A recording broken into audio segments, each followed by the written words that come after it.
pendengar, selamat datang di episode Bincang Biochar, di mana kita akan mendalami dunia biochar dan peran pentingnya dalam revolusi pertanian berkelanjutan, serta memenangi perubahan iklim. Bersama saya, Utik Triwulan Cahya sebagai host. Pada diskusi kali ini kita akan menjelajahi dunia biochar yang sangat menarik dan bagaimana biochar berperan penting dalam penyerapan karbon, kesehatan tanah, dan bagaimana teknologi ini bisa dikembangkan lebih jauh di Indonesia.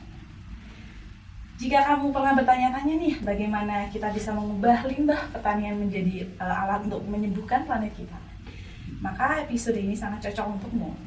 Kita akan membahas ilmu di balik biochar itu sendiri, manfaatnya bagi tanah, serta bagaimana biochar dapat membantu mengurangi dampak perubahan iklim sekaligus mempercepat teknologi biochar di Indonesia itu seperti apa. Dan tentunya saya di sini dihadiri oleh 3 narasumber yang sangat berpengalaman di dunia biochar. Nah, narasumber pertama kita ada Ibu Profesor Dr. Insinyur Widowati Ampe selaku guru besar dari Universitas Tribhuwana Tunggadewi. Selamat siang Ibu. Selamat siang, terima kasih di acara Bincang Biochar. Sama Ibu Wido. Selanjutnya ada narasumber kedua kita, Bapak Insinyur Fauzan Humaydi selaku Head of R&D dari PT Grid Giant Finance. Bapak selamat datang dan selamat siang dari mana? Selamat siang, makasih udah diundang saya. Sama-sama Bapak. Selanjutnya narasumber ketiga kita ini jauh-jauh datang dari Kolombia. Bapak Diego selaku Head of Agronomy di PT Grid Giant Finance. Terima kasih banyak untuk undang kita hari ini ya. Maaf ya kalau bahasa Indonesia masih belajar ya. Ya oke Bapak, tidak masalah. Selanjutnya mungkin kita akan mulai pertanyaan pertama ya. Untuk pertanyaan ini akan saya tujukan kepada Ibu Widowati. Ibu, ini kan kita hari ini ngobrolin mengenai biochar. Boleh dijelaskan dulu kepada para pemirsa nanti akan melihat podcast ini. Sebenarnya biochar itu apa sih Ibu dan mengapa penggunaannya itu penting? Kemudian bagaimana penggunaannya ini penting untuk pertanian berkelanjutan di Indonesia? Ya, menurut Asosiasi Biochar Internasional disebutkan bahwa biochar itu adalah bahan karbon yang diproses secara pirolisis dari biomasa seperti limbah pertanian ataupun kehutanan, sisa-sisa tanaman atau bahkan bahan organik lainnya. Dan proses pirolisis ini dilakukan pada temperatur yang tinggi dan dalam kondisi yang terbatas oksigen. Poin menarik dari biochar ini adalah sifat dan komposisinya, yaitu bahan yang strukturnya berpori dan memiliki luas permukaan yang tinggi, sehingga biochar ini dijadikan bahan yang baik untuk meningkatkan kesuburan tanah. Dan kalau kita melihat manfaat biochar yang begitu banyak, kita akan tahu bagaimana ternyata biochar ini kalau dimanfaatkan itu sangat penting untuk menuju pertanian berkelanjutan yang ada di Indonesia khususnya. Manfaat penggunaan biochar diantaranya adalah yang pertama untuk meningkatkan kesuburan tanah ataupun kualitas tanah. Mengapa demikian? Karena biochar memiliki karakteristik yang sangat baik untuk meningkatkan baik itu struktur tanah ataupun kemampuan tanah untuk menyimpan air maupun unsur hara, sehingga dengan pemberian biochar ini bisa meningkatkan kesuburan tanah.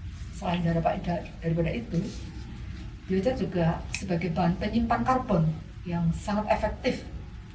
Pada saat kita memperhatikan proses pembuatan biochar, akan menjadi suatu bentuk yang stabil yang dapat disimpan lebih lama di dalam tanah, bisa ratusan hingga ribuan tahun, dan hal ini bisa membantu untuk memitigasi perubahan iklim.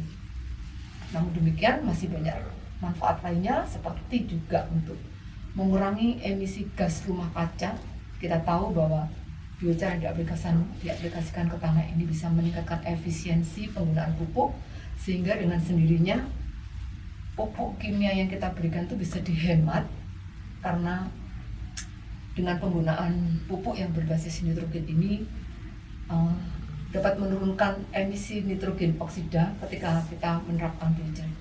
Demikian juga biochar mampu memperbaiki unsur hara bagi tanaman, khususnya NPK, sehingga kalau kebutuhan pupuk berkurang, hasil panen juga bisa ditingkatkan.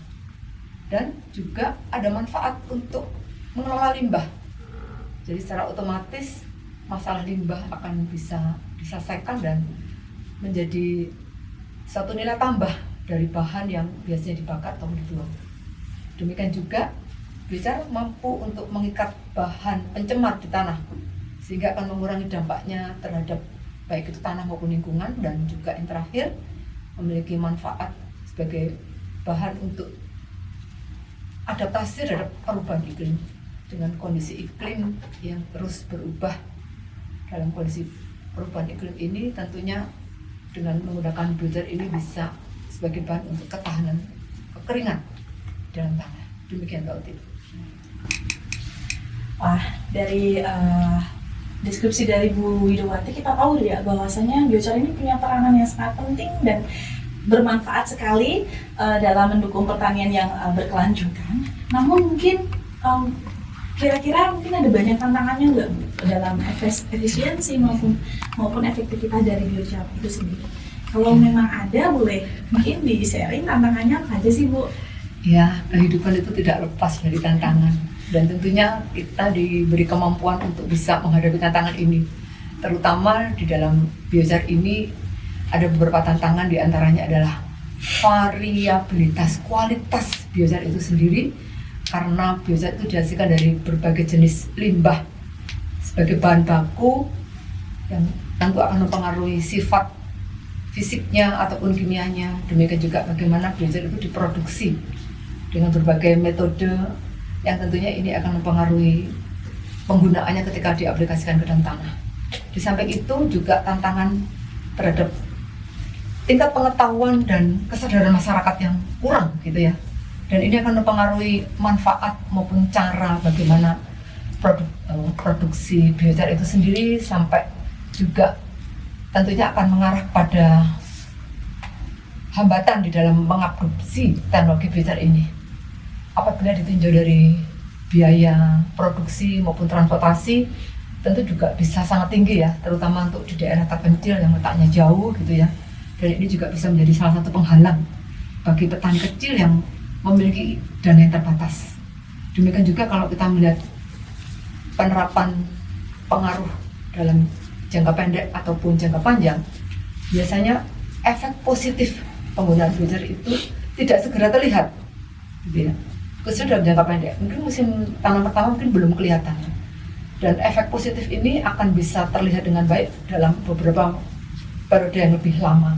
Dan kemungkinan petani itu kurang sabar ya ketika dia tidak bisa melihat hasil secara nyata dengan cepat, begitu ya. Hal ini juga bisa mengurangi motivasi mereka untuk menggunakan biochar. Dan lagi kalau kita melihat ketersediaan bahan baku yang sekalipun melimpah di Indonesia ini, tetapi juga perlu diperhatikan konsistensinya, dan juga bisa menghambat proses produksi apabila ketersediaan bahan itu akan berkurang. Dan tak kalah penting sebagai tantangan juga adalah regulasi dan kebijakan pemerintah yang perlu sekali untuk mendukung dalam rangka mengadopsi teknologi biochar itu.